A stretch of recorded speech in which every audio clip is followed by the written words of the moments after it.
একদম ফ্রিজের মাল, ঠিক আছে? লা ইলাহা ইল্লাল্লাহ মুহাম্মাদুর রাসূলুল্লাহ আস্তাগফিরুল্লাহ আস্তাগফিরুল্লাহ। তো এখন বাজে রাত 10:30 গেছে, এন্ড আমরা খালামুড়ি পাশে দেখতেছি।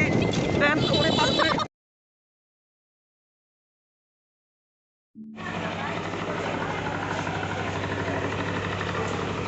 গাইস, আমরা আজকে ট্রেনে করে নারায়ণগঞ্জে যাব। দেন নারায়ণগঞ্জ থেকে আমরা একটা লঞ্চে যাব, লঞ্চে করে মুন্সিগঞ্জ যাবো অ্যাকচুয়ালি মনে হয়, আমরা শিওর, বাট দেখা যাক। Let's go.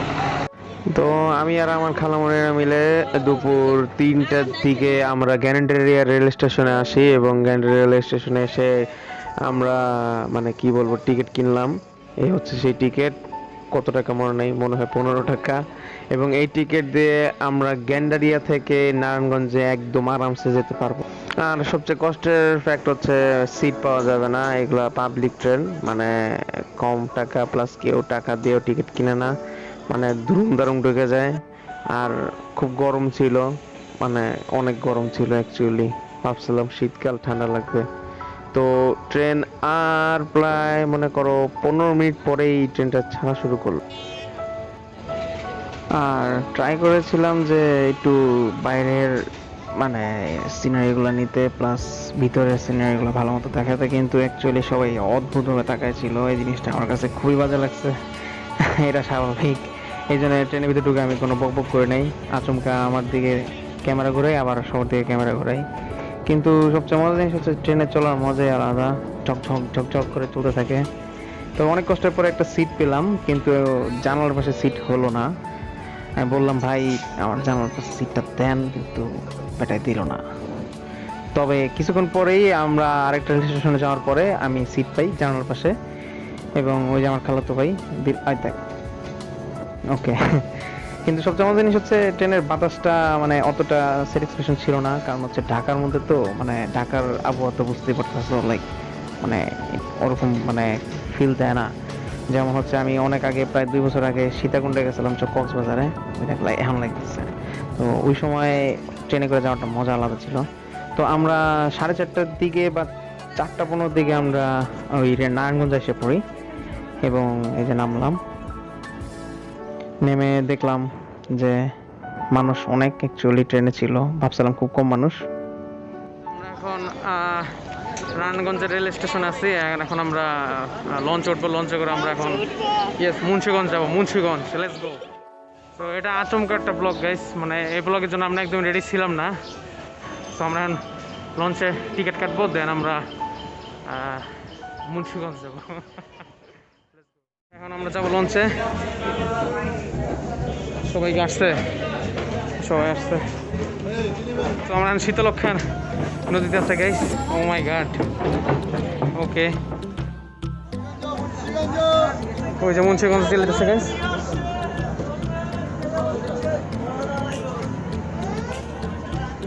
না রে, বই না, লাভ দাও। Oh my god, this is so cool.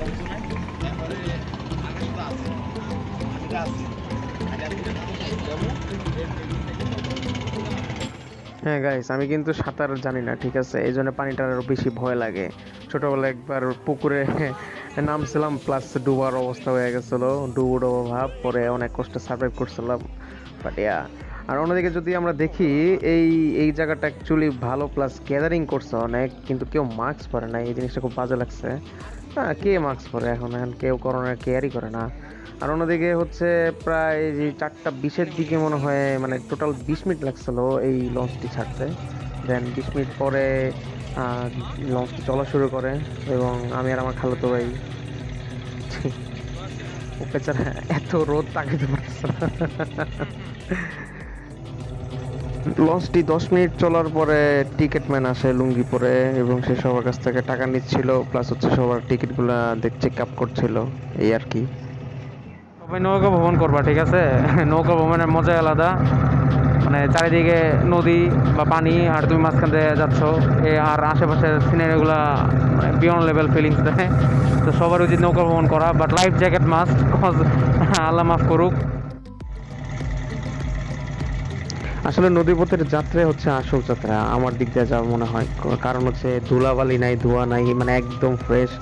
আর ওদিকে মুন্সিগঞ্জে পৌঁছতে আমাদের প্রায় লেগেছিল 45 থেকে 50 মিনিট, আমি নট শিওর, হতে পারে এরকম কিছু, বাট 1 ঘন্টা লাগেনি, খুব কম সময় লেগেছিল। কারণ হচ্ছে নদী পথ একদম উন্মুক্ত, সুন্দর মতো ঠান্ডা মাথায় চলে যাওয়া যায়। ও আচ্ছা, ওকে আমরা পৌঁছে গেছি গাইস। ওকে সবাই নামতেছে। ওরে আল্লাহ, রানিং এখন। ওই আস্তে আস্তে, দাঁড়াও দাঁড়াও, আসো আসো, করো না, দাঁড়া আমি আগে উঠি। ওরো ওরো ওরো, ইজি ইজি, এই তো, এই তো, থ্যাংক ইউ। ওকে গাইস, আমরা এখন মুন্সিগঞ্জে পৌঁছে গেছি। এখন সবাই উপর উঠতেছে, অ্যান্ড আমরা এখন মানে রিক্সা নিব। এরপর রিক্সা নিয়ে খালামণি বাসা চলে যাবো। তো এর পরের দিনই কিন্তু গাইজ আমরা সকালের নাস্তা দাওয়াত পাই আরেকটা রিলেটিভের কাছে, ওই মুন্সিগঞ্জেই। তো আমরা আবারও মিশুককে করে ওই রিলেটিভের বাসায় যাওয়া শুরু করি, এবং পৌঁছানোর পরে এই যে খাবার, দুরুম দারুম করে খাবারগুলো খাই। অ্যাকচুয়ালি খাইতে পারি নাই, বেশি সকালে খাইতে পারি না, দ্যাটস ওকে। তো আমরা খাওয়ার পরে যে এটা আমার খালাতো ভাই রুল আমিন, আর সামনে আরেকজন আছে, এর নাম হচ্ছে মাহিন। তো আমরা আবারও আমার খালামণির বাসা থেকে রওনা দিই।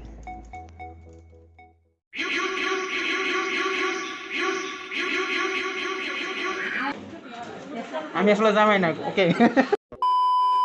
তো গাইজ আমরা এখন যাচ্ছি সেই বিয়ে বাড়িতে, অ্যান্ড কি জানি নাম, ও কার বিয়ে জানি, ও হ্যাঁ, আমার আমার আমার আমার আমার আমার মামাতো বোনের দেবরের বিয়ে। তো লেটস গো। আমরা দুইটা অটো ভাড়া করি এবং দুইটা অটো ভাড়া করে আমরা রওনা দেওয়া শুরু করি গ্রামের দিকে। এবং সবচেয়ে মজার জিনিস হচ্ছে আমি একদম সামনের সিটে বসেছিলাম, একদম পুরো আগুন ফিলিংস, একদম বাতাস, প্লাস হচ্ছে আশেপাশে সব কিছু আমি ক্যাপচার করতে পারছিলাম এবং দেখতে পাচ্ছিলাম। আসলে গ্রামে যে যাই বলুক, গ্রামের মতো এত সৌন্দর্য আসলে কোনো জায়গাও নাই। আসলে এত সুন্দর প্রকৃতি দেখতে দেখতে কখন যে গ্রামে পৌঁছে গেছি 1 ঘন্টার মধ্যে, তাও এটা আমি বুঝতেই পারিনি। ওকে গাইজ আমরা পৌঁছে গেছি। আমি ওই দেখ হিরো হিরো।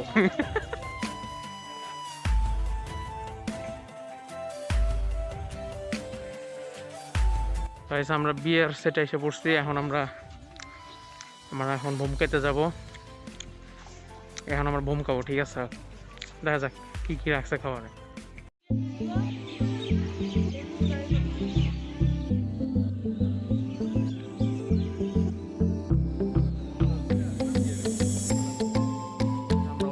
হোল্ড করতেছি, ঠিক আছে, মানে চাই না কোন খাবার টাবার দিবে, বাট আমরা অনেক হোল্ড করতেছি।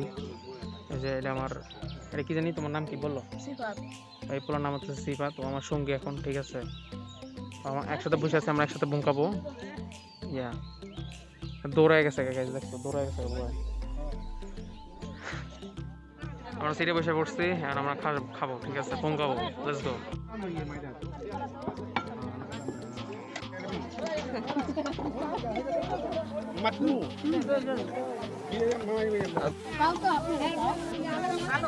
দিকে একটু চান, মামি লোক আমরা, আরে মাই পারো পারবো। এই এই তো, এই তো, ঠিক আছে ঠিক আছে ঠিক আছে, ওকে।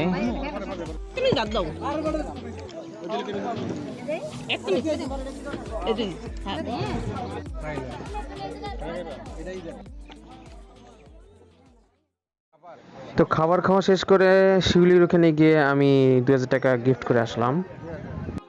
খাওয়া দাওয়া শেষ, আমরা এখন ওই কই যাবো জানি, হ্যাঁ এখন বাসা যাবো, এই জন্য আমরা হোল্ড করতেছি।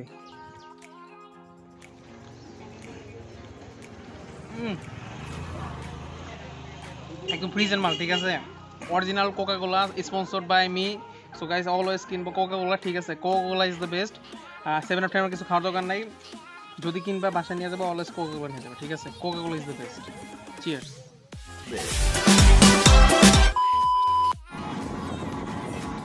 তো সব কিছু শেষ করার পরে আমরা আবারও অটোতে উঠে আমার খালামণি বাসা থেকে রওনা দিই।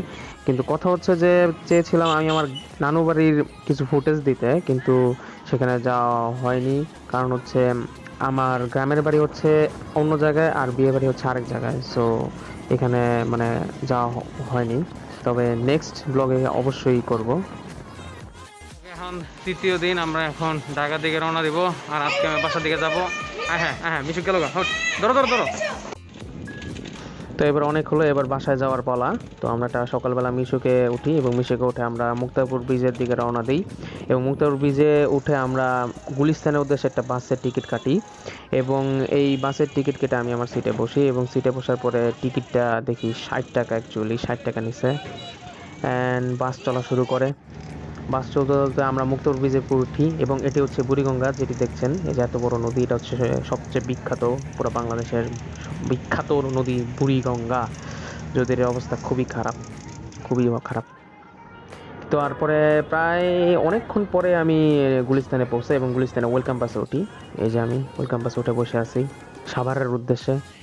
এরপরে প্রায় ভালোই অনেকক্ষণ লাগলো, মনে নাই, পরে আমি আমার আমার হোম টাউন ব্যাং টাউন সাভারে পৌঁছাই এবং এখানে আমার ব্লগটি শেষ। ধন্যবাদ ফর ওয়াচিং দ্য ভিডিও।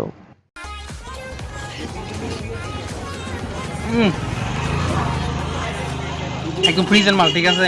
আস্তাগফিরুল্লাহ আস্তাগফিরুল্লাহ আস্তাগফিরুল্লাহ আস্তাগফিরুল্লাহ, লক হয়ে গেছে অ্যাকচুয়ালি। এখন আমরা খালামণির বাসা যাইতেছি। দেন ওরে পার করে যাই হোক guys, আমরা খালামণির বাসায় ক্যাম্পাস করতেছি। Original Coca Cola sponsored by me. So guys always কিনবো কোকা কোলা, ঠিক আছে, Coca Cola is the best. তো এখন বাজে রাত 10:30 আই গেস, এন্ড আমি হাঁটতেছি এই মুন্সিগঞ্জের শহর, actually Coca Cola is the best.